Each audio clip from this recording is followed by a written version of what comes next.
미국 텍사스에는 브라운스빌이라는 곳이 있어요. 거기 사는 어떤 부부에게 일어난 사건인데 2003년 10월 여기로 이 32살의 동갑 부부가 이사를 옵니다. 브라운스빌. 남편이 스캇 로드, 아내는 트레이시 로드. 자식은 아들만 셋이고 가족 사이는 좋았어요. 일단 부부 직업이 안정적이야. 스캇은 엔지니어고 트레이시가 산부인과 간호사인데 전문 직종이잖아. 수입이 꽤 되겠지. 아들들은 뭐 다 운동 좋아하고 인싸야. 친구가 많았어. 공부를 잘했는지까지는 몰라. 전에 살던 곳에서도 주변 사람들이랑 가족이 잘 어울리고 평판도 좋았는데 갑자기 말도 없이 이사를 가버렸다고 하더라고. 그래서 새로 들어간 곳이 이 브라운스빌입니다. 여기서도 부부가 금세 새 직장 구해서 동네 적응했고 애들은 뭐 성격이 워낙에 좋아. 공부를 잘하는지 모르겠는데 어디다 놔도 다 살아남을 것 같아. 친구 진짜 잘 사귀거든. 정리하면은 가족끼리 사이 좋고 주변 관계 괜찮아. 이런 집에서 사건이 일어났다는 거예요. 2003년 10월 밤이었는데 자식들이 공부를 잘하는지 몰라. 난 얘네들이 다 자러 방에 들어갔어요. 부부는 뭐하냐? 앉아. 왜 앉아? 애들은 자는데. 부부싸움을 했대. 맨날 보는 사이인데 뭐 싸울 수 있겠지. 근데 중요한 건 싸우는 방식이란 말이야. 자식 모르게 없는 데서 싸우는 자체가 나는 마음에 든다. 이것도 가정교육이야 진짜. 근데 더 중요한 거는 싸우는 방식보다 싸우는 내용일 거 아니야. 왜 싸운 거냐? 일단 남편인 스캇이 막 얼굴 시뻘개져가지고 무슨 관우야. 트레이시에게 소리를 막 버럭버럭 질러. 아내인 트레이시도 표정 보면은 흥분은 했어. 얘도 관우긴 한데 대신에 아무 말 없이 남편을 째려만 보고 있었대요. 그러다가 아내가 굉장히 감정 없는 목소리로 한마디 딱 해. 당신 말이 맞아. 나 사실 만나는 사람이 있어. 지금 트레이시가 자기 바람난 거를 인정하고 있는 거지. 스캇이 오래전부터 트레이시가 간호사다 보니까 남자들은 또 이 괜히 간호사라고 하면은 좋아하잖아. 그냥 직원 뭐예요? 간호사인데요? 그러세요? 이렇게 돼버린단 말이야. 아내가 어디 술 마시러 다니는 건 아니지만 병원에서 일하는 의사들이랑 혹시 놀아날까봐 남편이 뭐 야근병동 이런 게임을 많이 했나봐. 걱정이 많았대. 스캇은 걱정된다고 말을 해 이렇게. 근데 이게 트레이시가 듣는 입장에서는 의심처럼 생각되는 거야. 남편이 나 의심하고 있는 것 같은 거야. 트레이시도 이러면 기분이 나쁘지. 그래도 자기는 남편 외에 한 번도 다른 남자 만난 적 없고 그런 생각도 안 난다고 대답해 왔어. 근데 결국 그 의심이 이날 사실로 확인된 거지. 이날도 스캇이 트레이시에게 당신 뭐 남자 만나는 거 아니야?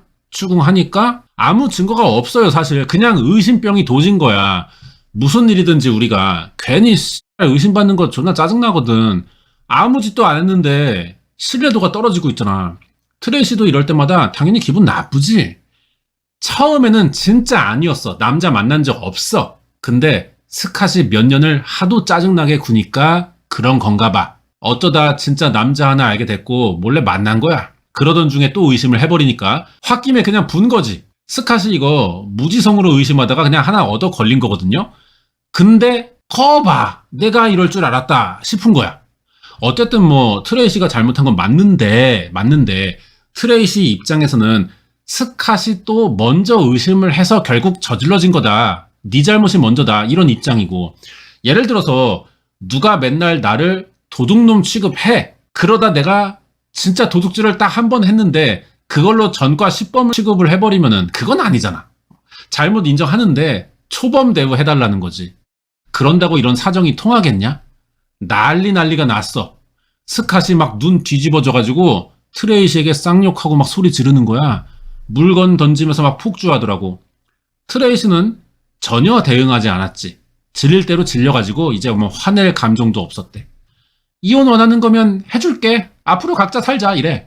스캇이 더 화를 못 참아. 이러다가 화가 너무 나서 지가 무슨 일 저지를까봐 짐을 챙겨 나가. 그리고 일주일 만에 다시 만납니다. 만난 장소가 변호사 사무실인데 스캇이 일주일 동안 소송 준비한 거야. 변호사 만나서. 소송 들어가기 직전에 마지막으로 한번 아내랑 합의해보려고 만난 거지. 트레이시에게 잘못이 있고 이혼 얘기도 네가 먼저 꺼낸 거 아니냐. 나 다른 말 안 할 테니까 양육권만 포기해. 이랬어. 트레이시는 절대 안 된다고 했지. 이번에는 변호사 앞에서 또 싸워. 뭐 대화가 안 되잖아. 변호사가 나설 수밖에 없거든. 애들 문제로 예민하신 거 알겠는데요들. 뭐 이렇게 하면 제가 일을 어떻게 합니까? 이거 이대로면 해결 안 나니까요. 일단 진정들 하시고 집 가가지고 대화 좀 더 해보고 찾아오세요. 돌려보냈어. 그리고 실제로 둘이 대화를 많이 했대 이날. 진짜 이 문제만 아니면은 좋은 부모들이 맞아요. 애들 앞에서. 자기네 싸움에 애들 끌어들이지 말자는 약속을 하더라고. 일단 우리끼리 어떡할지부터 정하자는 거야. 그래서 뭐 좀 대화가 잘 되나 싶었는데 스캇이 생각해보니까 또 빡치는 거지. 갑자기 또 야구 방망이 들고 와가지고 너 지금 만나는 새끼 누구임? 내 당장 찾아가서 반 죽일래니까 말하래 집을. 도저히 화가 절제가 안 돼. 이때 알죠? 화난 사람 몸에 막 손대고 그러면 안 되는 거. 오히려 화를 더 낼 수도 있단 말이야. 안 그래도 지금 자기가 무슨 짓 할지 모를 것처럼 화가 나 있는데 아내가 막 강제로 막 자리에 앉히려고 막 자꾸 붙잡고 막 이렇게 막 만지면은 더 열받아. 스캇이 참다가 아내를 때릴 뻔했어. 스윙을 하기 직전에 멈춘 거야 자기도. 여기에 트레이시도 충격받아. 아니 그렇다고 나를 때리려고 그래? 이번엔 아내가 집을 나가? 아니 트레이시도 잘못한 게 있지. 크지. 근데 문제의 시작이었던 게 스캇이잖아. 괜한 의심병 의처증. 그렇게 화내고 개지랄 하다가도 아내가 사라진다니까 스캇이 또 갑자기 따라와서 애새끼처럼 울어. 막 옷 잡으면서 가지 마셈 막 이래. 스캇이 이 새끼가 무슨 결핍이 있나 봐. 정신병 수준의 집착인 거죠. 다시 또 집에 들어와서 침대 자리에 앉았어 둘이. 남편이 우니까 바람난 트레이시가 이젠 또 오히려 역으로 남편 등 막 이렇게 쓸어주면서 그만 울어라. 우리가 여보 문제 잘 한번 해결해보자 뭐 이러더라고. 뭐하냐 얘네? 이렇게 다음날 아침이 왔어요. 어젯밤에 극적인 화해를 했대. 트레이시가 꿀잠 잤나봐. 너무 개운한 거야 아침에. 그런 김에 나가서 간만에 좀 달리기를 하고 옵니다. 이게 2003년 10월 15일 새벽 5시예요. 자식들이랑 남편은 자고 있었고 혼자 나가서 동네 한 바퀴 돌고 온 거야. 이제 집에 와서 씻고 하얀 가운 또 입고 막 머리 말리고 한 1시간 지났나? 아침 7시에 집으로 구급차가 와. 사람 하나 싣고 가더니 이번엔 경찰이 와. 그리고 트레이시를 체포했지. 경찰이 말 거는데 얘 뭐 대답도 잘 못해. 넋 나가가지고 눈 풀린 상태로 초점이 없어. 양손은 또 피에 담근 것 마냥 씨뻘게. 경찰 말 쌩 까고 갑자기 정신 차리더니 후다닥 화장실 뛰어가서 손을 씻더라고. 사람이 죽었는데 자다가 죽은 건지는 모르겠어. 근데 베개가 원래 하얀색이야 이 집은. 근데 하얀 부분이 없을 정도로 피에 젖어 있었고 뭐 침대는 거의 뭐 연못 수준이고 피가 고여가지고 피를 엄청 흘렸나 봐. 이 고인 피 가운데 총 하나가 있었대. 남편이 머리에 총을 맞은 거야. 구급차가 왔을 때까지는 살아있었는데 존나 급한 상황이니까 빨리 옮겨서 수술해야겠지. 이제 가고 경찰을 현장 조사하고 아내인 트레이시 만나볼 차례야. 경찰은 당연히 의심할 수밖에 없잖아. 시작부터 사건이 트레이시에게 너무 불리한 상황이거든요. 그동안 무슨 일이 있었냐고 경찰이 물어보니까 우리 이혼 이야기 나온 상황이었고 남편이 자기를 때리려고 한 적도 있대. 지 바람난 얘기는 안 해. 이러면은 아내에게 범행 동기가 있는 거지. 사건 전까지 알리바이도 집에서는 트레이시 혼자 새벽에 깨어있던 거야. 남편이 죽은 장소도 부부만 사용하는 안방이고 유력 용의자야. 누가 봐도 이거 트레이시가 범인인데 자기는 남편에게 총 안 쐈대. 범인이든 아니든 이건 뻔한 소리긴 한데 근데 여기서 희한한 말을 한 번 더 합니다. 이게 사건이 다 남편 혼자 저지른 자작극이라는 거야. 남편이 자기가 자기 머리에 총을 쏜 거래. 그러면서 경찰들이 물어보는 말은 잘 대답도 안 해. 남편 죽어가고 있으니 빨리 자기도 병원 가야 된다고 떼를 쓰는 거야. 아이 뭐 알겠는데 상황. 경찰 눈에는 트레이시가 지금 용의자잖아. 보내줄 수가 있냐? 경찰서 데려와서 계속 조사를 했어요. 그런 사이 남편 스캇 로드는 사망합니다. 이제 살인사건인 거야. 그러면 아내인 트레이시 로드가 범인이 맞냐? 이걸 이제 알아내야 되는데 뭐 총에 지문이라도 있으면 확실하겠지만 목격자도 없고 유력하다고 해서 다 범인일 수는 없는 거잖아. 어디까지나 유력할 뿐인 거야. 증거가 있는지가 중요한데 이거 알아보려면은 이 부부가 어떻게 만나서 살아왔는지 이 과거를 다 캐내야 돼. 둘이 일단 32살로 동갑이었고 사건 당시에 1971년생입니다. 같은 초등학교 나오기도 했어요. 중학교 가면서 사귀기 시작했대. 그리고 고등학교 졸업하고 바로 19살에 결혼했고 서로 다른 사람을 연애를 해본 적이 없어요. 다 그냥 첫사랑 그렇게 결혼한 거야. 그 뒤로 스캇은 엔지니어링 공부했고 트레이시 간호대 갔어. 둘 다 전공 살려서 취직하고 애도 셋이나 낳았지. 이게 이제 가족 사진인데 화질이 안 좋죠. 이게 사건이 희한하게 이 사건은 사진 자료가 별로 없더라고요. 다 지워졌나 봐. 스캇이 가정적이래. 아이들에게 잘했고 가정에 별 문제 없어. 근데 부부가 가끔 기싸움을 하는 거야. 트레이시가 간호사인데 정확히는 조산사야. 애 막 낳은 산모나 신생아 태어날 때까지 돌보는 일 하는 건데 이게 퇴근 시간이 또 불규칙할 거 아니에요. 하기 싫어도 밤 늦게까지 퇴근 못할 때가 많다는 거지. 스캇이 이게 존나 못마땅한 거야. 왜 못마땅해?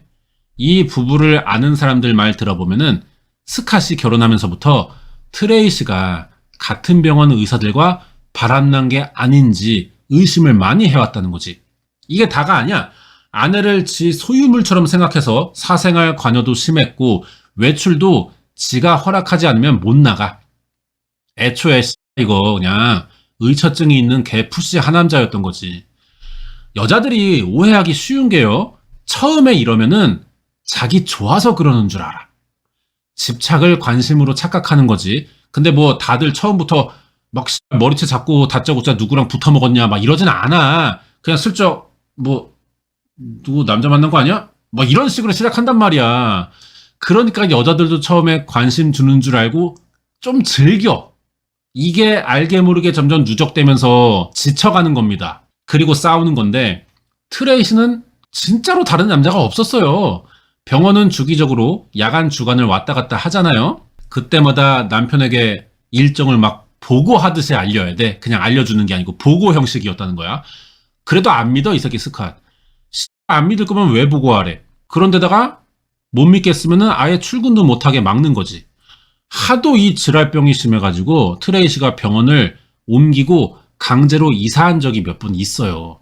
이게 동네 사람들에게는 이 가족이 알 수 없는 이유로 갑자기 이사했던 거야. 그렇게 보였던 거야. 지역도 여러 군데 돌아가지고 돌다가 텍사스의 브라운빌스까지 오게 됐던 거고. 남편이 의심할 때마다 트레이시가 당연히 이혼할 생각이 들지. 1, 2년 일이 아니니까. 그래도 이게 결혼 생활이라는 게 바로 이렇게 단칼에 되냐? 그리고 어쨌든 아빠가 애들한테는 잘하니까 그 순간만 넘어가면서 살았던 거지. 이렇게 13년을 버틴 거야. 가족이 브라운스빌에 이사 왔고 트레이시는 근처 하도 지랄 심하니까 멀리 가지도 못해 일하러. 집 근처 종합병원에 취직했거든. 여기서 원무과 직원인 숀 마이클이라는 남자를 알게 된 겁니다. 남자라고는 주변에 지랄병, 의심병 환자인 스캇밖에 없었는데 누가 자기한테 말 걸고 막 웃으면서 인사해주는 게 그냥 좋은 거야 처음에는. 그러면서 썸을 좀 탔나 봐. 그래도 애들이 있으니까 이혼할 생각은 없었어. 근데 스캇이 눈치가 존나 빨라. 알았어 어떻게. 남편이란 새끼는 원래부터 의심할 때마다 병원 옮기라고 소리 지르면서 겁주고 그랬잖아. 트레이시도 바람핀 적이 그 전까지는 없으니까 사실대로 말해왔고 남편이 원하는 대로 큰일 안 생기는 게 좋은 거니까 병원도 옮겨줬는데 이번엔 다른 거지. 왜? 진짜 자기가 바람을 피우게 됐으니까. 다른 남자 만나고 있다고 말해버렸어. 이 말에 스캇이 집을 나가는데 10년 넘게 지가 의심을 해와놓고 막상 그게 사실이라고 대답을 들으니까 충격이 엄청 컸나봐. 안 와 일주일을. 트레이시가 홧김에 거짓말했을 수도 있다고도 생각해봤는데 떨어져 있는 동안 아내한테 연락이 안 오는 거야. 원래라면은 아내가 먼저 찾아오고 연락하고 그러면서 사과를 해왔었거든. 근데 아무 말이 없으니까 진짜 다른 남자 있는 거구나. 그러면서 이제 이혼 소송을 준비한 거죠. 스캇이 이젠 죽었으니까 진짜 이혼할 생각까지 있는 건지는 알 수가 없어요. 대신 한 가지는 스캇이 분명히 알고 있었습니다. 아내는 절대 아이들을 포기하지 않는다는 거야. 아이들 양육권 포기하면 이혼해주지 않겠다는 입장이었어. 내 호적에 들어온 애고 당신은 분리되는 거야. 대신에 한 집에선 살아, 엄마 역할 해. 이런 입장이었는데 트레이시가 당연히 받아들일 리는 없잖아요. 이게 변호사 사무실 갔다가 집에 와서 또 싸운 그날인데 대화가 잘 된다 싶다가도 스캇이 또 막 생각할수록 빡치니까 야구방망이 들더니 그 병원 원무과 마이클 죽이겠다. 뭐 어디 사는지 말하래. 집 주소 말하래. 트레이시가 마이클 좋아하는 건 맞고 따로 밖에서 몇 번 만나기도 했어요. 그렇다고 뭐 집에 가거나 모텔 뭐 간 건 아니거든. 아직 집까지는 모르는 단계야, 사이가. 근데 이런 상황에서 모른다는 말을 스캇이 진짜 모른다는 뜻으로 받아들일까? 보호해주는 것처럼 들릴 거 아니야?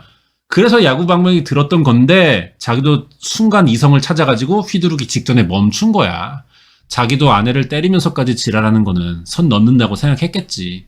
다행히 뭐 폭력까지는 안 갔고 어떻게 얘기도 잘 풀려서 화해했대. 그리고 다음날 10월 15일 아침 트레이시가 조깅하고 집에 와서 씻는데 이때까지만 해도 집은 조용했어요. 다들 트레이시는 자는 줄 알았고 근데 씻고 나와서 뭐 머리 말리는데 갑자기 2층에서 총소리가 났대. 올라가 보니까 스캇이 손에 총 들고 피를 엄청 흘리면서 죽어가고 있었다는 거지. 그래서 자기가 119에 신고했다는 게 트레이시의 진술이에요. 경찰 왔을 때만 해도 스캇은 피를 많이 흘렸지만 숨은 쉬고 있었는데 다음날 죽었어. 이렇게 살인사건이 일어나면서 트레이시가 유력 용의자 된 건데 스캇이 지가 지 머리에 총을 쐈다고 진술을 해버린 거지. 그렇다고 트레이시가 이 장면을 봤다는 말은 또 안 해. 경찰은 물어봤어. 왜 스캇이 자기 머리에 총을 쐈다고 생각하냐니까 얘가 예전부터 남편이 정신병 수준의 의처증이 있었고 폭력성도 심한 사람이었는데 며칠 전부터 자기가 다른 남자 만나고 있다는 말에 복수하려고 저지른 일이래. 집에 자기는 총이 있는 줄도 몰랐고 그러니까 트레이시는 씻고 안방에 가보니 남편 손에 총이 들려 있었고 피도 흘리니까 자기 머리에 총을 쐈다고 생각한다는 거잖아. 지금 얘는 정황인데 너무 확신하듯이 말하고 있어. 아무리 사이 나쁜 남편이라도 자기한테 복수한다는 동기로 총 쐈다고 바로 말해버리기는 어렵거든. 되도록이면 경찰 앞에서 본 그대로만 대답하는 게 맞겠지. 어떻게 죽은 남편의 생각을 이 정도로 확신하고 있냐고. 당연히 경찰이 이 말 안 믿죠. 집에 도착했을 때 트레이시 손에 스캇의 피가 묻어 있었고 경찰 보는 앞에서 화장실로 뛰어가 씻었잖아. 이게 총 쏘면서 묻은 화약 냄새를 지우려고 한 게 아니냐는 거지. 여기에 트레이시는 또 자기가 간호사라 피냄새에 민감해가지고 빨리 씻었을 뿐이래. 뭐 틀린 말은 아니니까 좋아. 그러면은 트레이시 입장에서 남편이 죽는다면 어떤 이득이 있냐. 이 이득이 얼마나 크냐에 따라 의심받는 정도가 달라지겠지. 일단 병원의 그 원무과 남자랑 마음 편하게 사귈 수 있어. 근데 안지 얼마 안 된 남자잖아. 바람 한 번 났다고 바로 살인까지 이어지겠냐고. 다른 이유가 또 있지. 스캇이 죽을 경우 6억 원의 생명보험금이 트레이시 앞으로 나오게 돼 있던 거야. 경찰은 이 부분을 크게 봤어요. 트레이시는 지금 불륜 사실을 들켰잖아. 그래서 이혼 직전의 상황까지 갔잖아. 이혼하면은 남편에게 미국은 존나 좋은 나라야. 아내의 귀책 사유로 이혼해도 재산 분할을 받아요. 분할을 받긴 하는데 책임이 크니까 이 금액이 적어질 수 있잖아요. 그래가지고 남편의 생명보험금이라도 받아내보자는 생각에 범행을 저지르고 스스로 목숨을 끊은 것 같다는 거짓말을 하는 게 아니냐는 거지. 이혼 담당 변호사도 사건 전날 이혼을 결심해서 우울해 보였지만 스캇이 오랫동안 대화해 보니까 우울증이나 뭐 정신이상 같은 문제는 안 보였고 이혼하고 어떻게 살지 계획을 세우고 있었다는 거야. 미래를 생각하는 사람이 목숨을 끊을 리가 없다는 거지. 스캇은 자기 머리에 총 쏠 이유가 없어 보여. 정황만 가지고 강한 확신을 하는 트레이시의 말이랑 근거를 통한 경찰의 추론 결과가 반대야. 어느 쪽이 사실 같아요? 다들 경찰의 생각이 이 사건의 진실에 가깝고 트레이시는 거짓말 한다고 생각할 것 같은데 그렇다고 트레이시가 총 쐈다는 증거는 없어. 체포가 안 되는 상황이라고 이게.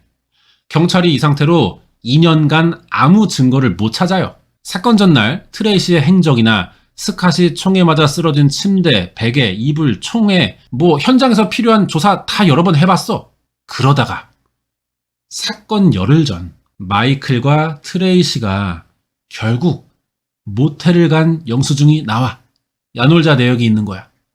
트레이시는 스캇의 의심이 심했지만 13년간 결혼 생활한 남편을 배신하고 싶지 않아서 마이클이랑 가볍게 썸만 탔고 육체적인 관계는 없다고 했던 게 구라로 밝혀지는 거잖아. 뭐 씨발 모텔 가서 넷플릭스만 봤겠냐? 이러면 트레이시의 모든 말에 사실성이 하나도 안 보이게 되는 거야. 자, 이거는 이제 화질이 너무 안 좋은데 이 사건이 이상하게 자료가 없어요. 뭐 그래도 대충 알아볼 만은 하죠. 사건 현장입니다. 스캇은 침대 위에 있었고 이불이랑 베개에 피가 튀었어. 이 핏자국이 단서가 되진 않겠냐는 거죠. 경찰이 실험해봤어. 이 핏자국은 스스로 쏴서 생기지 않는데 누가 쏴야 하는데 그것도 얼굴 위에 베개를 올리고 그 위에서 쏴야 생기는 핏자국이라는 거지. 굳이 왜 베개 위에서 총을 쐈을까? 경찰은 총소리를 감추기 위해서라고 생각합니다. 이걸 근거로 트레이시가 체포된 거예요. 트레이시는 근데 한결같아. 이놈의 기집애가. 자기는 남편을 쏘지 않았다. 그냥 안 쏜 무쇠야. 마이클이랑 모텔 간 거 맞는데 거기서 대화만 했대. 마이클도 참고인 조사 받습니다. 경찰서 가서. 똑같은 말 하더라고. 이 새끼들이 장난하나. 대화만 할 거면 모텔을 왜 가 님들이. 뭐 진짜도 아니던 이 말은 사건과 별 관계가 없어요. 스캇이 의심병 환자지만 모텔 갔냐는 사실 때문에 이 사건이 일어난 건 아니잖아. 트레이시가 불륜을 인정했다는 말 때문이잖아. 트레이시의 자식은 또 근데 엄마 편이야. 하나는 너무 어려. 진술을 할 수가 없고 두 명은 엄마가 결백하대. 지들이 뭘 안다고. 아빠가 우리한테 다정한 건 사실인데 엄마에게 좋은 사람은 아니었다는 거지. 뭐 그것도 사실이지만. 그래서 엄마를 망하게 하려고 스스로 총을 쏠 수 있는 사람이라고 진술합니다. 그래도 트레이시는 기소돼요. 4년 만인 2007년에 재판 받았죠. 배심원단이 유죄로 결정하거든요. 얘가 남편 쏜 게 맞는 것 같대. 검사도 1급 살인 혐의로 60년 구형했고 근데 씨발 결과가 말도 안 되게 나와. 텍사스에서 일어난 사건이에요. 이 주는 판사 대신에 배심원이 직접 형량을 정하는 제도가 있어요. 그럴 수도 있는 제도가 있는 거야. 트레이시 변호사가 이걸 이용한 거지. 배심원의 형량으로 받겠대. 여기서 배심원의 문제점이 드러납니다. 이 제도의 문제가. 이 배심원단은 어떻게 뽑냐면요. 전국의 시민 중에 무작위로 추첨해요. 그러니까 텍사스는 텍사스 주에서만 뽑겠지. 최대한 공평하게 성별, 나이, 출신, 인종 이거를 배분해. 그렇게 하려고 그래. 뽑히면은 의무적으로 참여해야 한대. 뭐 그래도 최소한 법적 판단은 가능한 인지 상태 이런 거 보고 뽑는 거겠지. 우리나라 같은 경우는 법조계 사람은 안 뽑아요. 이 사람의 판단으로 나머지가 휘둘릴 가능성이 있기 때문에 안 뽑는데 미국은 된대. 현직 판사가 그래가지고 배심원으로 앉아있는 상황도 나와. 그래도 뭐 전부 다 판검사 변호사가 뽑히진 않을 거잖아. 배심원은 보통은 법이랑 상관없는 일반 시민들이 해. 이 사람들이 누군가의 형을 정하는 게 뭐 얼마나 공정할 수 있겠냐고. 감정적인 면이 들어갈 수밖에 없는 거예요. 뭘 근거로 한 판단인지는 모르겠는데 트레이시가 범인이지만 1급 살인이 아니래. 검사의 구형이랑 의견이 달라. 우발적인 2급 살인이래. 근데 그것도 우발적인 2급 살인치고도 형이 너무 적어.